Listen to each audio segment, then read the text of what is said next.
Welcome to this Solidworks tutorial. We're going to cover the scale feature.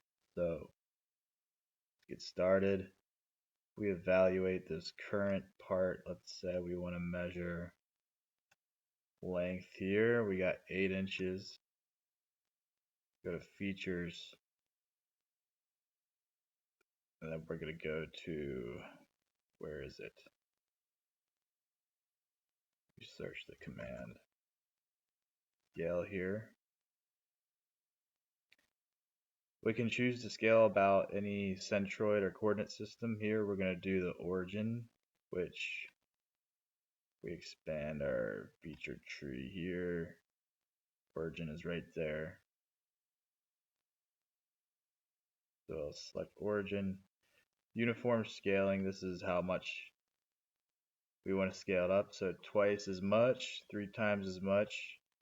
If we do 3 times as much, we'll select OK. And you can see it's gotten 3 times as big. Let's go ahead and evaluate.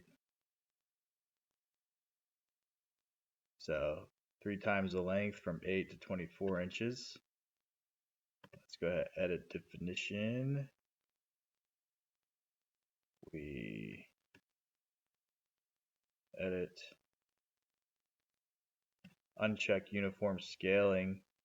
So depending on our Y or X Z axis, let's say we want to just in the X direction leave it at 1, so the X length will stay the same as the original part. You can see it got stretched higher. Let's measure this again, and we're back to the original 8 inches. So that's how you can scale parts, keep the proportions if you want, or non-uniformly. Hope you like this quick SolidWorks tutorial. Like this video, subscribe to the channel. We'll see you on the next one.